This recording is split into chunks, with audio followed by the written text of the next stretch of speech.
आज की वीडियो यानी कि एपिसोड 6 में हम जानेंगे वायुसेना के पहले और एकमात्र एयर मार्शल अर्जन सिंह के बारे में। भारतीय वायुसेना के मार्शल अर्जन सिंह औलख वायुसेना के सबसे अनुभवी और सीनियर ऑफिसर थे। हाल ही में यानी कि 16 सितंबर 2017 को उनका देहांत हुआ। वे वायुसेना के एकमात्र ऐसे ऑफिसर थे जिन्हें 5 स्टार रैंकिंग मिला था। लेकिन कभी आपने सोचा है कि आखिर उन्होंने ऐसा क्या किया था जो उन्हें इतना बड़ा सम्मान मिला? अपने आज के इस वीडियो में हम यही जानेंगे। दिसंबर 1939 में ही उन्हें पायलट ऑफिसर के रूप में नियुक्त किया गया। वे अपने बैच में सबसे अधिक अंक लाए थे, जिसके बाद उन्हें एयरफोर्स के नंबर 1 स्क्वाड्रन में नियुक्ति मिली।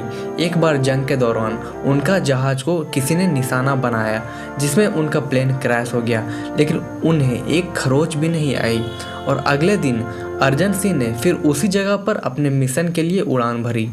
नंबर 1 स्क्वाड्रन में रहने के दौरान उन्हें फ्लाइंग ऑफिसर नियुक्त किया गया। अर्जन सिंह विश्व के उन पायलटों में से एक हैं जिन्होंने लगभग विश्व के सभी विमानों को उड़ाया है, यानी उन्हें विश्व के किसी भी विमान को उड़ाने का अनुभव था। 1944 में विश्व युद्ध 2 के दौरान उन्होंने नंबर 1 स्क्वाड्रन का नेतृत्व किया था और जापान के खिलाफ युद्ध में अपना साहस दिखाकर सबको हैरान कर दिया, जिसके लिए उन्हें फ्लाइंग क्रॉस दिया गया। उस समय वे सबसे कम उम्र में ये मेडल पाने वाले एकमात्र भारतीय बने।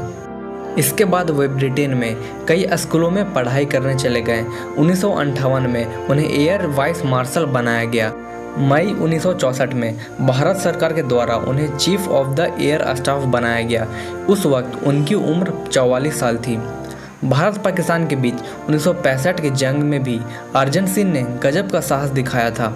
अर्जन सिंह के नेतृत्व में भारतीय वायुसेना ने पाकिस्तान को इतना ज़्यादा नुकसान पहुंचाया कि उन्हें सीज फायर का ऐलान करना पड़ा। युद्ध में अपने सफल लीडरशिप के लिए उन्हें पद्म विभूषण भी दिया गया। 2002 में उन्हें एयर चीफ मार्शल बना दिया गया और वे ऐसा रैंक पाने वाले भारत के पहले और एकमात्र ऑफिसर बने। वे अपने डिसिप्लिन और लगन के बल पर इतना कुछ हासिल कर पाए थे। 99 साल की उम्र में भी वे अपने वर्दी में रहते थे। नरेंद्र मोदी के इस भाषण से ही आप उनका महत्व समझ सकते हैं। भाइयों बहनों, कल मैं रात को जब दिल्ली से चला तब एक दुखद समाचार मिले। हमारे देश के एक वीर सैनिक, वीर सेनापति, और मुझे जब जब मैं मिला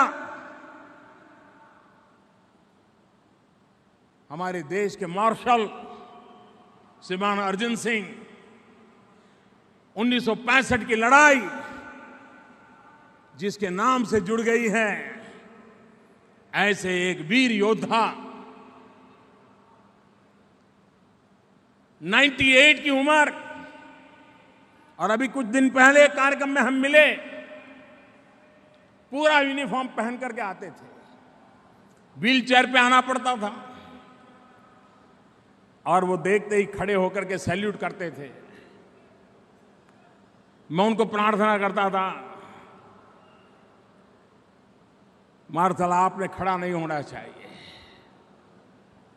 लेकिन वो एक ऐसे सोल्जर थे, डिसिप्लिन उनके रगों में ऐसी थी, वो ऐसे ही खड़े हो जाते थे। कल जब उनको हार्ट अटैक आया, पता चला, मैं अस्पताल उनको मिलने चला गया। जज्बा वही था, स्पिरिट वही था, शरीर साथ नहीं दे रहा था, लेकिन रगों में भरी पड़ी उस डिसिप्लिन की तड़पन नजर आती थी। ऐसे एक वीर योद्धा, वीर सैनिक, उनको हमने खो दिया है। मैं उनको आदरपूर्वक नमन करता हूं, उनको श्रद्धांजलि देता हूं, और उनके पराक्रम को ये देश हमेशा हमेशा याद रखेगा। उनकी डिसिप्लिन को याद रखेगा, उनकी त्याग तपस्या को याद रखेगा, मां भारती के प्रति उनके समर्पण को याद रखेगा, और आने वाली पीढ़ियां उनसे प्रेरणा लेते हुए मां भारती के लिए कुछ न कुछ करने का संकल्प करेगी और 2022 में नया इंडिया बनाने की दिशा में